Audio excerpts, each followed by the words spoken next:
Welcome to another edition of Careers That Matter. Joining me today is Mike Rowlands, the CEO of Junxion. Mike, welcome. Hi, Stu. Thanks. Give a quick little explanation as to what Junxion is. Junxion, you can think of Junxion as a management consulting firm, but we think of ourselves as a social impact consultancy. So we help companies develop plans for and measure the effectiveness of their social impact strategies. So what does a day in your life look like when you go to work? What are the issues that you deal with? Yeah, we're not a big company, so a lot of us in the company wear multiple hats, right? And the hats that I wear most of the time are setting our own strategy for our firm alongside my business partner. And then I lead a team in our company with a very clever name, very, very clever name. Our team is called Get the Work. So it's marketing and sales and all the business development functions. And there's just a couple of us in it full time, but we pull others in for expertise as we go. But my responsibility really is to be out in the world, talking about the work, encouraging people to do business with us, and of course staying in relationship with the clients that have been working with us for years. What else do you do? Because you're a small organization, It means that you're probably also rolling up my sleeves and doing some consulting work. So this morning I had a great meeting with a client and we just talked through some of the next steps in their strategic planning process. So I do a lot of that. I still manage a bunch of people. So earlier today I had a one-on-one chat with one of my teammates and she was able to share some pretty exciting news about work that she's doing and I could give her some coaching on the year ahead. And then there's always a bit of the sort of the special projects, right? It's one thing to work in the business day to day, but if you're growing and thinking about the development of the business, you also have to work on the business. So there's usually 2 or 3 or 4 sort of major projects on the go that I need to contribute to build out the business and make it healthier and stronger and ready to grow. So I get spread out. I get spread pretty thin. The days can get long. Well, you pointed out the fact that you're a small organization. You probably have to also play an important role in managing the finances and getting the billing out and payment in. Yeah, that's one thing that we've managed quite well. So we've created a role, another clever team name, Manage the Business. And our managing director, Melissa, is responsible for that work. So she looks after most of the finance function and the billings and the IT and HR pieces. So I do have a good hard look at our statements every month, but I'm not down in the weeds of doing every invoice each month anymore. So what is your central challenge as a business, and what do you do on a day-to-day basis to try and address that? So our biggest challenge is how do we grow sustainably? So we think there's a great opportunity for the kind of work that we do. Lots of people are talking about social purpose or social impact or ESG or whatever the phrase of the day is. So how do we get Junxion recognized as the go-to for those kinds of pieces of work? And how do we grow at a faster clip than we're currently growing? So we get lots of referrals. We work very hard to make sure that every client gets served really well and the outputs are good so that we generate the referral business. And so we're pretty confident we can grow 10 or 15% a year just on referrals, but we want to grow 30 or 40 or 50% a year. So a lot of my day is spent on thinking about who is the best people for us to reach out to, what are the best conferences for me or my business partner to be at and speaking at so that we get some more attention. How do we grow the business more quickly? So it is a marketing effort. So does a lot of your day include those 4 o'clock in the morning moments when you're like, oh, what about this? What about that? Like, because you can't turn it off. You can't turn it off. No, and the to-do list doesn't shrink. It keeps getting longer. No matter how quickly I check things off, it keeps getting longer. But that can be a 4 o'clock in the morning, oh, how am I going to get it all done? Or it could be a 4 o'clock in the morning, can't wait to get to it. Oh, or a 4 o'clock in the morning, Yeah, right? Yeah, do you have some of those? Yeah. So a typical day for you, when do you first start engaging with the world, and when do you say, okay, I'm done with working? Well, my wife gets up earlier than me. She's amazing. She's up at 5:30, cup of coffee. She's on the Peloton at 6. Like, she's just remarkable. So she wakes me up about 5:45, 6 o'clock. I'm a daily meditator. So the first thing I do, second thing, I'll have a cup of coffee first. And then the second thing that I'll do is a meditation. And that sort of sets me onto an even keel for the day. I'll always check the news, some local, some national, some international. And then I'm at my desk in my basement office by 7:30 most days. Lots of conference calls, lots of Zoom time, all of them, Teams, Zoom, Google Meet, switching back and forth between them. And I usually wrap up around 5:30 when Tanya gets home, and we'll have dinner together. And are you able to turn off the switch in the evening to enjoy some family time? Yeah. That's a trick, isn't it? Yeah, so sometimes you can't, right? Sometimes running a business, you're obliged to get things out the door. So I'm back down into the basement and into my office after dinner for a couple hours. But I try to be, most nights, take the time to be with Tanya and be with our kids, although we're just become empty nesters. And then weekends are pretty much sacrosanct. I might do a couple hours on a Saturday morning if there's something exciting I want to get caught up on, but typically Friday afternoon to Monday morning, it's no work for me. Yeah. Okay, let's rewind your career. Whoop, whoop, whoop. Yep. Where did you go to secondary school? I went to secondary school in West Vancouver. I went to Hillside Secondary. Which isn't there any longer. Which isn't there anymore. In fact, they started that process when I was there. So we were told in grade 10 that we would not be doing grades 11 and 12 at Hillside. So we got moved down to West Van Secondary. So I graduated from there. And what were you thinking was going to be your career path as you left, that building up on Mathers Avenue? Yeah, it's interesting. Looking back on it, I was a pretty nervous kid. I didn't really know what I wanted to do. I thought that the right path was business, so I applied to and got into SFU and started business there. Didn't enjoy it. Didn't like it, didn't do well. So I switched, sort of thought, well, maybe psychology is interesting. I'll go over to the arts faculty. Tried that, didn't stick, didn't go well. So I dropped it. And I actually spent a total of 10 years working in bicycle stores. First as a salesman, sometimes as a mechanic, then ultimately as a manager and then a general manager. I worked in 4 shops over 10 years. By the time I was 24, I was a general manager of a store that was selling probably $2.5 or $3 million worth of bikes every year. Bikes and equipment and so on. And that actually paid for my university. But it was an amazing first career. I love retail. Lots of people, I think, at that young age go to retail, lots go to restaurants. Those were always the entry-level jobs. Both are great paths because you learn so much about customer service and business and logistics and all of those things that are actually really good business lessons. But for me, it was about the sales, and that was really about relationships, right? One-to-one relationships, and how can I help this person get into the right product that they're going to love and enjoy. And then at some point, I started doing some part-time coursework at Capilano University. And I loved that. It was a nice, intimate university. I could kind of get my arms around it. And I took a 3rd-year philosophy course on critical thinking. And it switched something on in me. The professor was fantastic. The coursework was really interesting. I wrote a paper during that course about how important it is that we teach critical thinking to young people, high school, maybe elementary school, and I got a scholarship on the back of that paper. Not a big one, but it was a nice little emblem. And so I ended up moving across to UBC, and I graduated UBC with a degree in philosophy and political science. Okay, so you're equipped with experience selling bicycles. Yeah. And you've got a degree in philosophy. Right.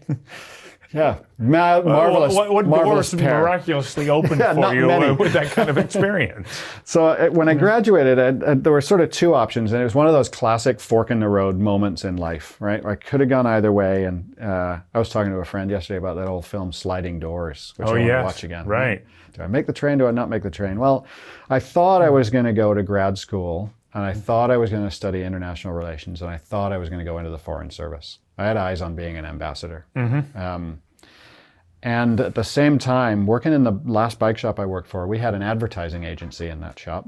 And one of the principals of that agency, Bruce, was the first real mentor that I'd had other than my father. And I was at the same time kind of hounding Bruce for a job. I thought I might like to go and work in his agency. And he called first. So Yogi Berra said, when you get to the Y in the road, take it. Take it. Or the fork in the road, take it. Yeah. Perfect. And you did. I did. Yeah. I totally did. Bruce called. He said, hey, I'd love to hire you. So in I went to this little advertising firm. And he had served the bike shop, and he was serving a few other sports retailers and a bunch of restaurants and chains of restaurants. Local here to Vancouver for the most part. Some of them national. And I worked for him for 3 or 4 years, but during that process, we had a major retail client You may remember it. It was a company called the Superstar Group. Yeah. And they were a chain of athletic stores, 20-odd stores, I think, across Canada. And they wanted to build an e-commerce website. Now, this is 1999, 2000, right? Wow. So we're in the dot-com boom and everything's going a little crazy. Yeah. Everybody needs a website. We could design the front end, but we didn't know how to do the technical stuff on the back end. So we partnered with another firm. And at some point in the process, they said, why don't we buy Bullseye? So they bought the little agency. Oh. And we rolled together. It ended up being 3 companies or 4 companies that rolled together. And we built an interactive agency 5 years before anybody used the phrase interactive agency. And it was marvelous. It was so much fun. All the promise of the dot-com boom and people just going crazy spending money on websites and web platforms, web applications, right? Really neat. So I got to work with some big brands and got to do some really good award-winning work. So every day was pretty exciting. It was so much fun. It was a ton of fun. And creative. Yeah. Wow. Until it wasn't fun anymore because 2001 happened. Yeah. Dot-com and it bust. Wasn't fun. That was not fun at all. So the short story on 2001 was 4 rounds of layoffs. Ooh. Because they couldn't cut fast enough. And on November 16, 2001, I was laid off. For the first and only time in my career, I was laid off. The job was taken away from me on that date. Mm-hmm. There's 2 things about that. One is, I say the job was taken away from me because I think for a lot of people, being laid off is quite a traumatic experience. And with a 1-year-old at home at that point and a mortgage for the first time, it was a very, very difficult time. So I like to acknowledge that, right? Because we sort of often skip over, it was just a layoff. Sometimes it's really, really hard, and it was for me. Mm-hmm. And the other thing was, I know it was November 16th because it was my wife's birthday. Mm-hmm. Happy birthday, honey, I don't have a job. But that was the kick in the ass I needed in retrospect. And a long way in retrospect. It took me time to get to this. So you never know when you're having good luck. No, you can't see it. Yeah. You can't see it till after the fact. I don't know that I would have had the courage to start my own business if it weren't for that kick in the pants. Mm-hmm. So March 1, 2002, a friend and I hung a shingle and started a firm called Octopus. And we met when I was running Octopus years ago. And it was a brand strategy firm that used the values that brought a leadership team together as the basis for developing a brand. And it was a brilliant idea. It was a brilliant idea. Right, and all of the sort of plastic pursuits of the dot-com boom, after all of that, the values-driven approach was really resonant. Right, people were sort of craving something a bit more meaningful than just chasing a website or a domain name. So we did quite well. So how did that influence your thinking to get to where you are now, where you're really more than just helping with brand strategy? Yeah. You're helping companies find that purpose that makes their companies positive contributors to the world in which we live. So 2 major steps. One was sometime around 2010 or 11, we realized that we were, so we had come to define brand as the public face of strategy. Right? So we think of it as a stakeholder engagement framework. It's not just the logo and the colors. It's the public face of strategy. So clients were coming to us and they didn't have a mature or coherent strategy. So we were sending them away to go and develop that and then come back to us when they had it so we could brand it. And we're like, why are we sending them away? We should get good at strategy and we could do both. So we did exactly that. We designed this pretty visionary approach to strategy development. And we've been doing that ever since. So that was one thing that we did. We got much closer to the sort of senior decision making in the enterprise. The other thing that we did was merge with our crosstown rival. Oh. So the company now is Junxion. The company that we merged with was Junxion. They'd been operating since 1998. This is 2011. And we put the 2 companies together, and they were in sustainability communications, and we were in brand strategy work. And we put the companies together because there was a great culture fit, there was a good complementarity, and we were excited about some opportunities. So at this point, it's between 2011 and 2015, we all worked together. We had offices in Vancouver, which we still have, London, UK, which we still have, and for 4 years we had an office in New Delhi in India, which we do not still have, which is a whole story in itself. But we had an operation that was 24 hours. We ran around the world. It was amazing. Wow. All doing this social purpose and sustainability work. So when you think back over the course of your career, number one, you're really happy with where you're at right now. Yeah.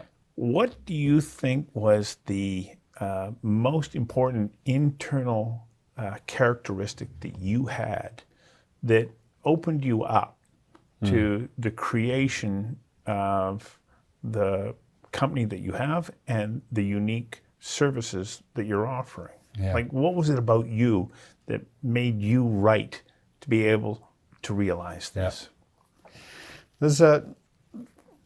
There's a couple of answers that come to mind. One is probably soft and squishy and kind of woo-woo. I've been saying for years that in business, the first three things you should think about are relationships, relationships, and relationships. Relationships first, business second. And that ethos comes to me from my parents. My dad had that same ethos in his career, and has just a legion of friends and loyal allies around the world from his work. He always took that approach. But I think that's complemented by the incredible gift that my mom gave me. Like many moms, she has a bottomless well of love and loyalty to her kids. But she taught my sister and I unconditional love in a way that I don't see in many other places. It's pretty extraordinary. I mentioned earlier I'm a meditator. Somebody took me on a meditation journey last year, and sort of a long guided meditation. You're well inside yourself. And they invited us to meditate on the little bit of space behind your heart. So between your heart and your spinal column, meditate on that little space, and what do you see there? And I was brought to tears by this unlocking of this shining orb of love that I found in there. And it, even as I say it now, it sounds very woo-woo and very soft.